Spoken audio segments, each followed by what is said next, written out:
इमरान प्रतापगढ़ी। धन्यवाद सभापति महोदय। 83 मिनट 71 बार थपथपाई गई मेज, 14,417 शब्दों का बजट भाषण और उस बजट में अपने लिए राहत तलाशती मिडिल क्लास की हैरतजदा आंखें। सभापति महोदय, मेरे हाथों में जो दस्तावेज है, दरअसल ये देश के किसानों, गरीबों, मजदूरों की उम्मीदों का स्मारक है। ऐसा लग रहा है जैसे वित्त मंत्री महोदया ने बजट नहीं तैयार किया है, बल्कि प्रधानमंत्री जी की मन की बात का संकलन तैयार किया है। टूटा हुआ लश्कर का भरम देख रहे हैं, टूटा हुआ लश्कर का भरम देख रहे हैं और जिल्ले इलाही के करम देख रहे हैं। ताकत का नशा अक्ल पे हावी है तुम्हारी, तुम देख न पाओगे जो हम देख रहे हैं। वित्त मंत्री महोदया ने इस बजट में महंगाई पर सिर्फ 10 शब्द बोला है। जिस देश में टमाटर 100 रुपए किलो बिक रहा हो। सभापति महोदय, मेरा टाइम पॉज करें और बार बार इंटरप्ट करने को या तो मना करें। हाँ बोले, कृपया बोले। सभापति महोदय, वित्त मंत्री महोदया ने इस बजट में महंगाई पर सिर्फ 10 शब्द बोले हैं। जिस देश में टमाटर 100 रुपए किलो बिक रहा हो, उस देश की वित्त मंत्री के पास बजट में महंगाई पर बोलने के लिए सिर्फ 10 शब्द है।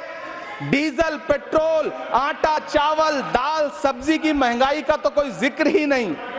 सावन चल रहा है तो प्याज और लहसुन का दाम पूछना तो शायद पाप होगा।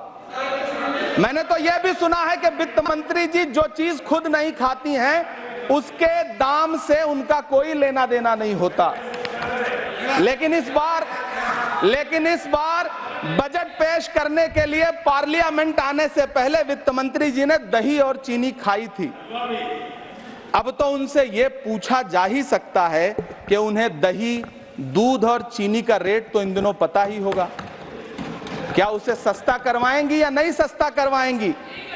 अगर पता है तो कृपया सस्ता करवाइए, क्योंकि इसी चीनी ने अमेठी में एक मंत्री महोदया का राजनीतिक कैरियर कड़वा कर दिया। सभापति महोदय, अपने शीश महलों में बैठे हुए सरकार के सांसद और मंत्री कह रहे हैं कि महंगाई कम हो रही है।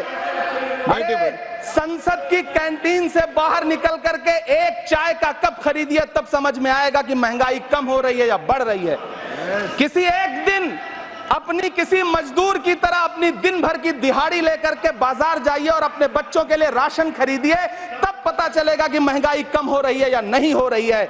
यहां बैठ करके बड़ी बड़ी बातें करना आसान है। ये चूनर धानी धानी भूल जाते, ये पुरवा की रवानी भूल जाते, जो आकर 4 दिन गांव में रहते तो सारी लंतरानी भूल जाते।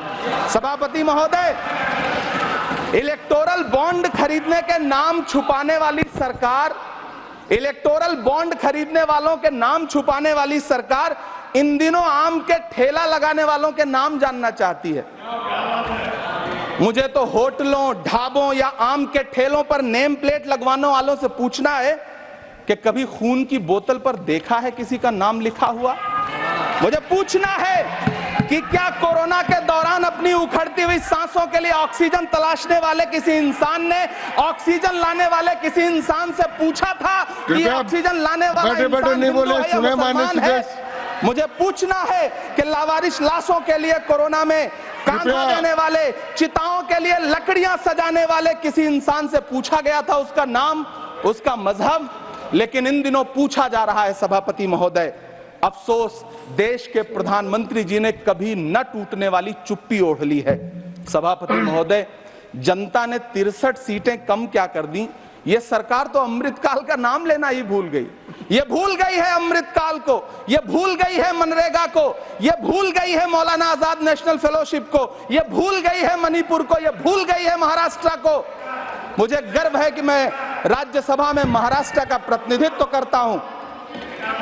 महाराष्ट्र जो देश की आर्थिक राजधानी है, जो टोटल कॉर्पोरेट टैक्स टैक्स का 40%, इनकम टैक्स का 32% और जीएसटी का 20% इस देश को देता है, उस महाराष्ट्र के लिए इस बजट में एक शब्द नहीं है। आप बैठ जाए। सभापति महोदय, आखिर महाराष्ट्र से किस बात का बदला लिया जा रहा है? महाराष्ट्र में लोकसभा चुनाव में बाबा साहब अंबेडकर के संविधान को बचाने के लिए वोट क्या कर दिया? प्रधानमंत्री जी तो महाराष्ट्र से बदला लेने पर उतर आए। अब तो शायद उन्हें याद भी ना हो यवतमाल का वो दाभड़ी गांव जहां 20 मार्च 2014 को वो किसानों के साथ चाय पर चर्चा करने गए थे और उनकी किस्मत बदलने के सपने दिखाए थे। उसी यवतमाल में पिछले 6 महीने में 132 किसानों ने आत्महत्या की है। सभापति महोदय, महाराष्ट्र में हर महीने 209 किसान आत्महत्या कर रहे हैं। राज्य सरकार द्वारा सौंपा गया आंकड़ा बताता है कि 1 जनवरी से 31 मई के बीच 1046 किसानों ने आत्महत्या की है। लेकिन अफसोस, इस बजट में महाराष्ट्र के किसानों के लिए कुछ भी नहीं है। किसानों से चिढ़ी हुई सरकार ने बजट में किसानों के एमएसपी की लीगल गारंटी नहीं दी। लेकिन याद रखिएगा, जो किसान का नहीं वो हिंदुस्तान का नहीं। सभापति महोदय, मुझे वित्त मंत्री जी से पूछना है कि वो जो कुछ साल पहले 100 स्मार्ट सिटी बनाने का ढोल पीटा गया था, सुना है उस ढोल में पानी भर गया है, इसीलिए आपने उसका नाम बदल करके सिटीज ऑफ ग्रोथ हब्स रख दिया है।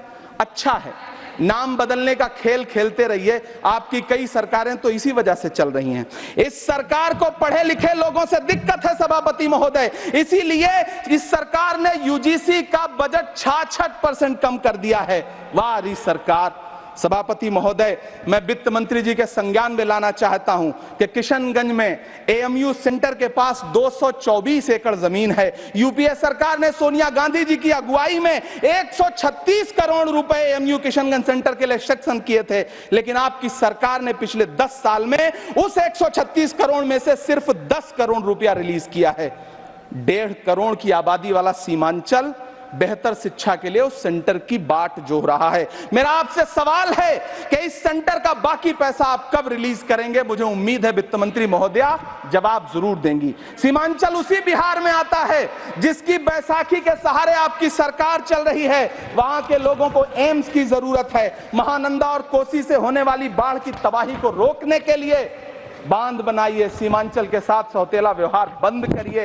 इकोनॉमिक कॉरिडोर बनाने से किसी राज्य का विकास नहीं होगा, विकास होगा स्वास्थ्य और शिक्षा के बुनियादी मुद्दों के लिए बजट देने पर। सभापति महोदय, एक तरफ तो इस बजट में पीएम आवास योजना के तहत 3 करोड़ अतिरिक्त मकान देने की घोषणा है और दूसरी तरफ लखनऊ के अकबर नगर में 1280 वो मकान हैं जिन्हें रिवर फ्रंट बनाने के नाम पे बुलडोजर से जमींदोज कर दिया गया। सभापति महोदय, लोग चीखते रहे, बच्चे बिलखते रहे, वसुधैव कुटुंबकम का नारा लगाने वाली सरकार इंसानों के घरौंदे उजाड़ कर जश्न मना रही है। सभापति महोदय, मेरा बहुत भावुकता के साथ देश के प्रधानमंत्री से सवाल है कि इन उजड़ते हुए मकानों और बेघर होते हुए घरों को देख करके आपको नींद कैसे आती है, आप सो कैसे पाते हैं? मेरा सवाल है इस देश के प्रधानमंत्री से, या तो लोगों के घरौंदे उजाड़ना बंद करिए या फिर करोड़ों मकान बनाने की झूठी घोषणाएं करना बंद करिए। यह बजट झूठ का पुलिंदा है। यह बजट आपके पिछले साल के बजट का कट कॉपी पेस्ट है। यह बजट हमारे चुनावी घोषणा पत्र की नकल करने की एक बेईमान कोशिश है। लेकिन कहावत है ना कि नकल के लिए भी अकल चाहिए। मेरे हाथ में एक तरफ न्याय पत्र है जो हमारा है और दूसरी तरफ अन्याय पत्र है जो आपका है। इस सरकार को आलोचना सुनने की आदत नहीं है सभापति महोदय। जब आप इनसे सवाल पूछिए तो ये शांत रहिए, आप बताइए 70 साल में आपने क्या किया है। मैं तो इस सदन में कहना चाहता हूं सभापति महोदय कि हमसे 70 साल का हिसाब मांगने वालों, जो सरकार अपना चलाया हुआ 2000 का नोट 7 साल नहीं चला सकी, वो हमसे 70 साल का हिसाब मांगती है। सभापति महोदय, मैं अंत में आपसे यह कहना चाहता हूं, यह बजट बैसाखी पर टिकी हुई सरकार का कुर्सी बचाओ बजट है। इस बजट में राज्यों के साथ, किसानों के साथ, नौजवानों के साथ, महिलाओं के साथ, देश के मिडिल क्लास के साथ अन्याय किया गया है और इस अन्याय का खामियाजा आपको महाराष्ट्र, हरियाणा और झारखंड के चुनाव में भुगतना पड़ेगा।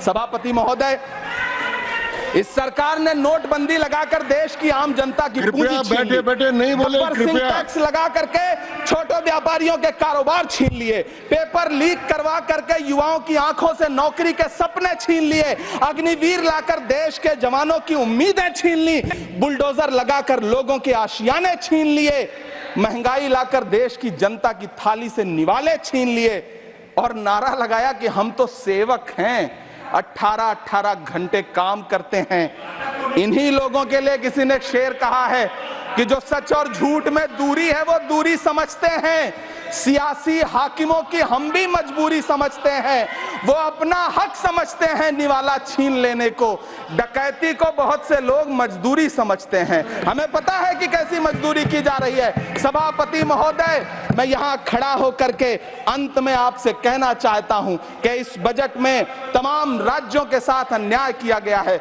इस बजट में युवाओं के साथ अन्याय किया गया है, महिलाओं के साथ अन्याय किया गया है और खास तौर से महाराष्ट्र के लिए कुछ नहीं रखा गया है। महाराष्ट्र बाढ़ से जूझ रहा है, पानी बरसने से वहां 1500 से ज्यादा लोग मारे गए हैं। उस शहर को, उस राज्य को 4000 करोड़ के पैकेज की जरूरत है ताकि जो फसलें बर्बाद हुई हैं लोगों को राहत दी जा सकी।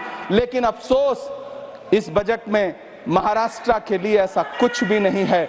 मैं आखिर में यह कहना चाहता हूं कि पिछले 7 दिन से इस बजट का बड़ा ढिंढोरा पीटा जा रहा है, इसे महान बताया जा रहा है, लेकिन कौन महान बता रहा है?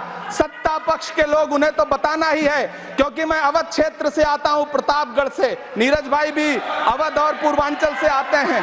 वहां एक कहावत है कि बिटिया की तारीफ किसने की? बिटिया की महतारी ने, यानी कि बेटी की प्रशंसा किसने की? मां ने। तो इस बजट की तारीफ सत्ता पक्ष करे तो करेगा ही, लेकिन विपक्ष के एक भी सांसद से आप पूछिए कि क्या उसके राज्य को कुछ मिला है, तो वो ये कहेगा कि नहीं, कुछ भी नहीं मिला है। बहुत बहुत धन्यवाद सभापति महोदय।